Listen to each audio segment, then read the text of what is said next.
Hi there, history fans. So today we have a patron suggestion, and the video is called Poland in World War II, The Resistance, from House History Productions. So this is a smaller channel. I think that they have at this time of recording, I think 61,000 subscribers. I mean small. I mean not like oversimplified or I don't know, Epic History TV.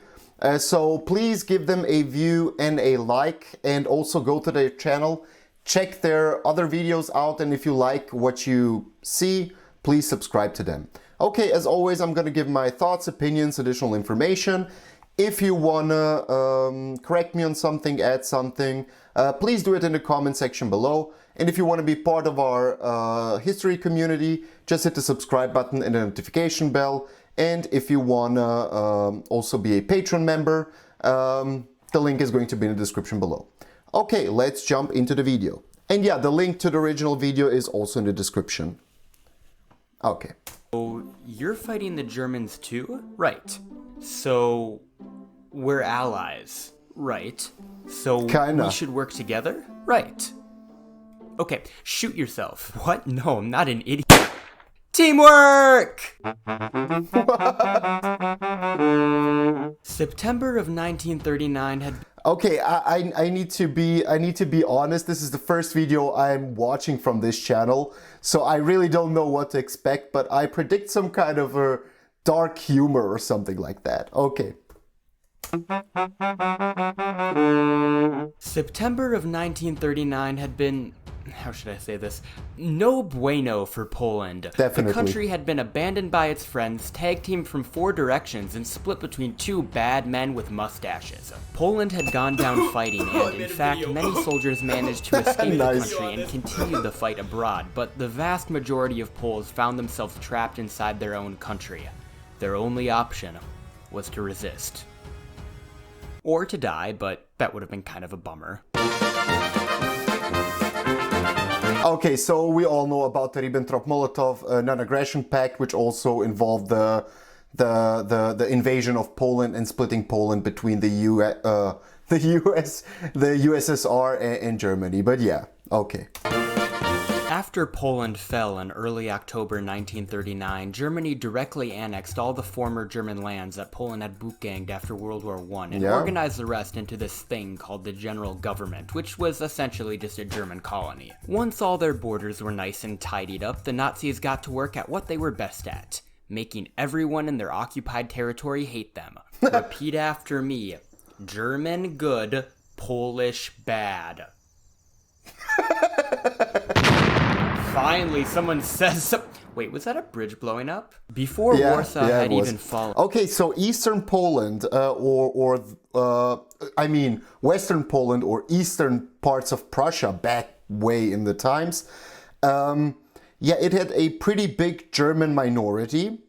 And after the Second World War, just an interesting thing that a lot of people don't talk about.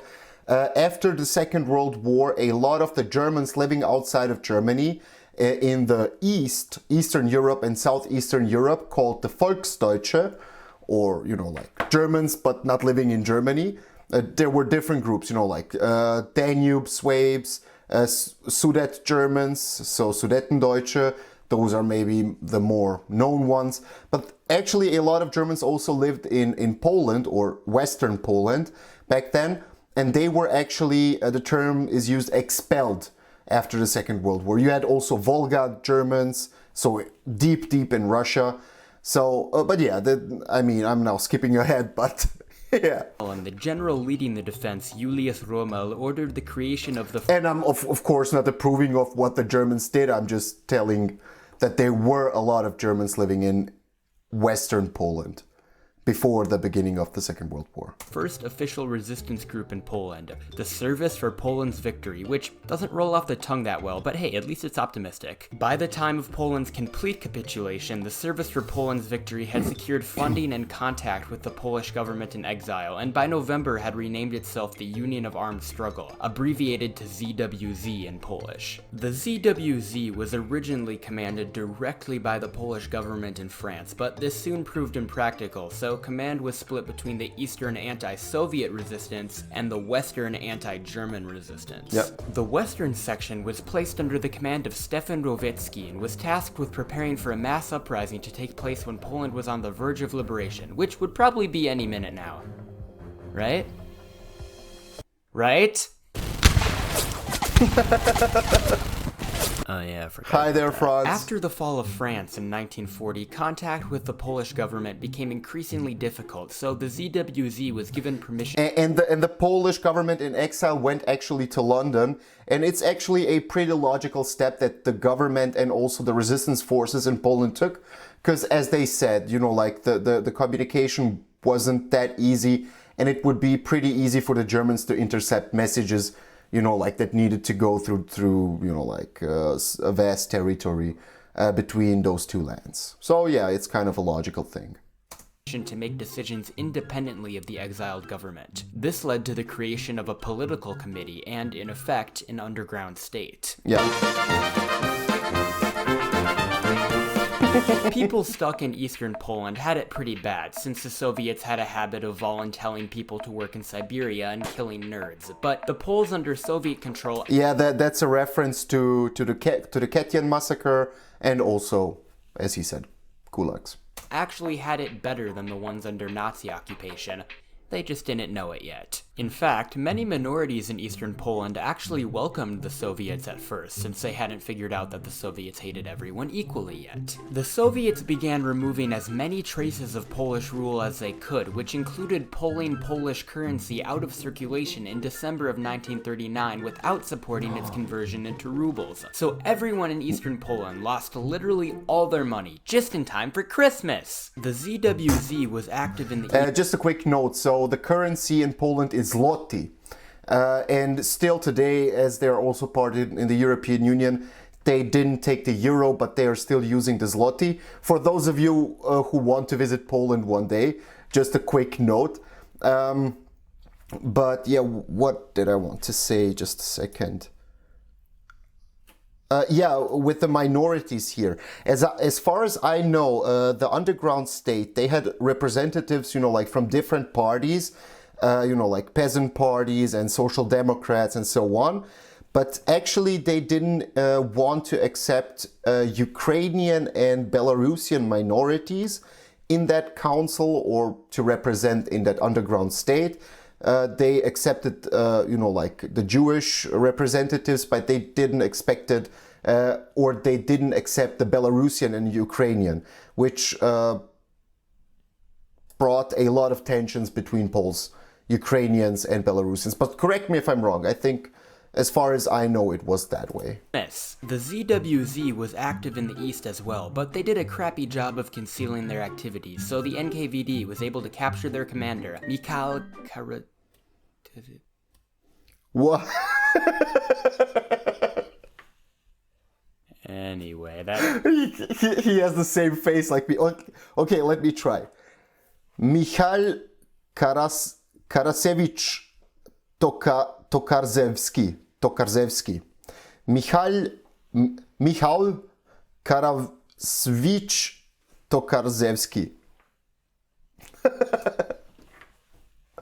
That's the same face that I had when... Anyway, yeah, kind of put a damper when on I things learned for Polish. a while.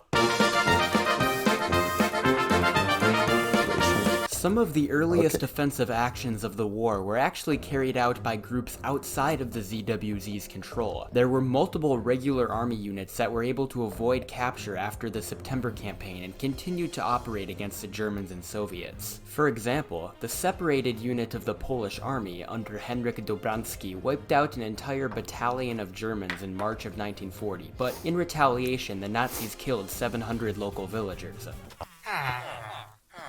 Minecraft.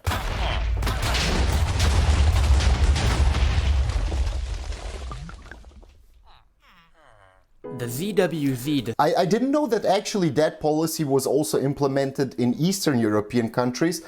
I mean, policy, war crimes. But I know that they were implemented in Southeastern Europe, especially in like Yugoslavia or ex-Yugoslav states, like Croatia, Serbia, Bosnia, and so on, because of the partisan resistance movement of the Yugoslav partisans. Maybe one of the biggest atrocities that the Germans conducted was in a Serbian town called Kragujevac.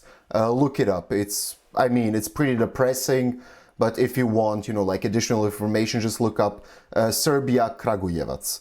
But yeah, for every, like wounded German, I think it was 50 civilians, and for every eliminated German soldier or killed, it was around 100 civilians. So, and eventually with that, the Germans drew even more and more resistance against them. Like if you just come into a village and, like just drag people, civilians out of that, people are going to ask themselves, they could do it to me tomorrow. Why shouldn't I fight them? And then they would also join the resistance movement. So actually those things that the Germans did, or especially that policy, let's call it that, was actually counterproductive to them eventually. But yeah. Decided that this was too high a price to pay and ordered Dobransky to disband his unit, but he refused and continued to wreak havoc on the Germans until he was killed.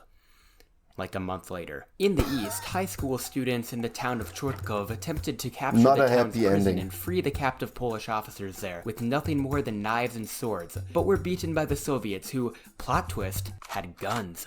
One of the most daring operations of the war, though, did take place under the ZWZ's command. In the summer of 1940, a dude named Witold Pilecki presented the ZWZ with a plan to enter Auschwitz concentration camp, gather intelligence, and organize a resistance group. On the 19th of September, Pilecki purposely got himself caught in a German roundup and was sent to Auschwitz soon after. Everything was going exactly according to plan.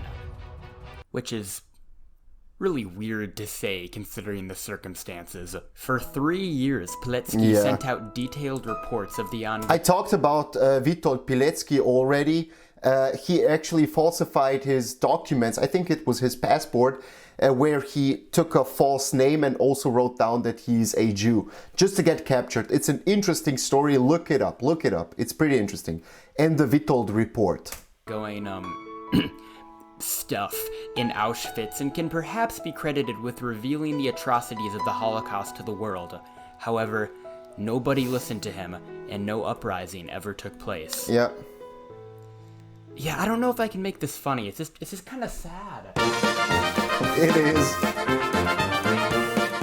Germany On June doesn't 22nd, 1941, since Britain was being stupid, Hitler decided that he might as well go ahead and invade Russia. This was obviously inconvenient for all the people in eastern Poland, but it was great for the ZWZ because it united their two branches and allowed them to better coordinate resistance. By 1942, the ZWZ had consumed many of the local resistance groups in the east and officially renamed itself to the Armia Krajowa, aka the Home Army, aka the AK.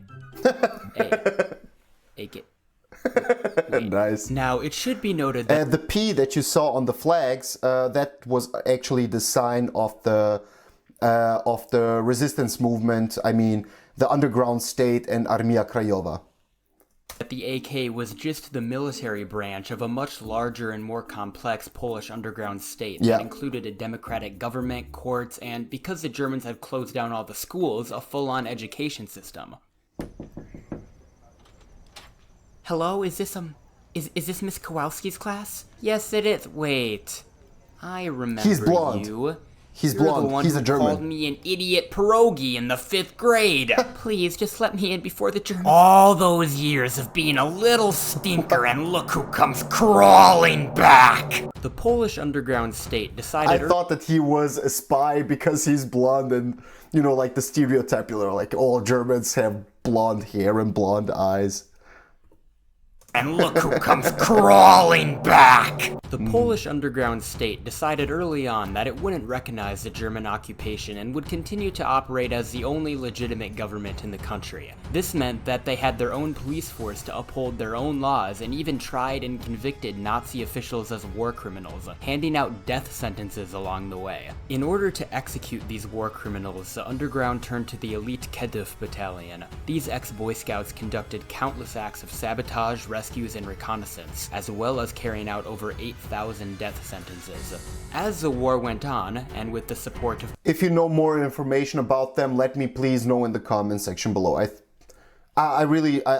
is the first time that I heard of them. Please let me know if you know something. Polish Special Forces airdrop from Britain, AK operations became bolder. In February of 1944, the Kedów battalion executed the Nazi police chief in front of his own office in Warsaw, and in May of the same year, the AK was somehow able to steal an entire V2 rocket. Those must have been some really distracted guards. What? Vaping? Yo, did you hear that Eminem and Logic made a song together? Dude, that's sick.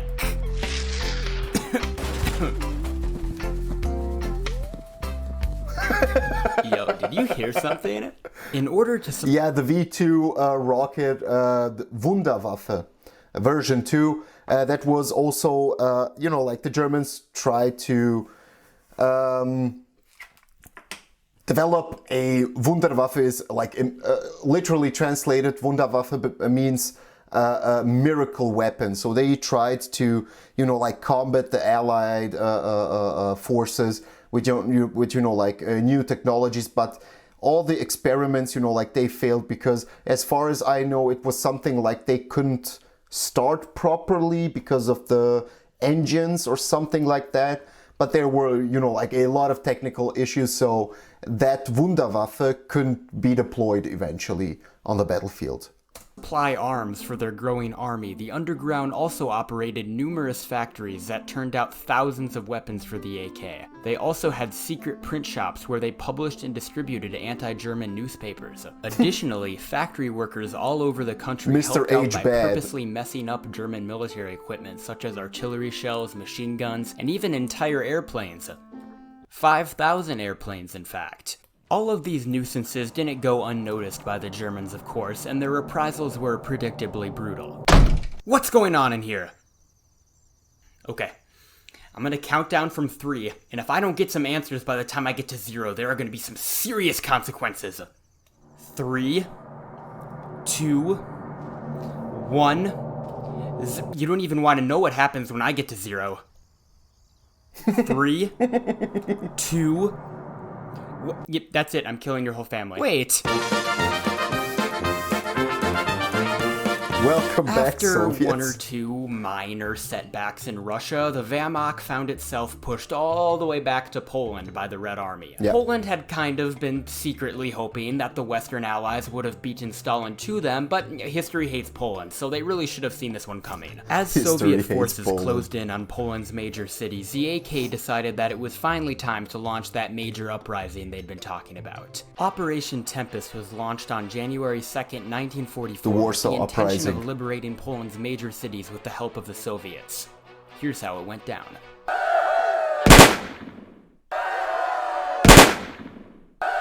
Wait, aren't you gonna shoot us? No. Oh.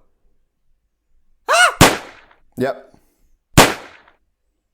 I'll be making a whole video on the war. This is really oversimplified, but yeah, the Warsaw Uprising is something that I think is, as I was in Poland, one of the major, things that the Poles remember during the Second World War, because the Armia Krajowa started the resistance in the Warsaw Uprising, and the Soviet army practically was, outside of Warsaw and just looking at Poles, how they fight the Germans, and they didn't have a chance, and then the Germans crushed the Poles, and eventually the Red Army just went in and wiped out the rest of the Germans that were still there.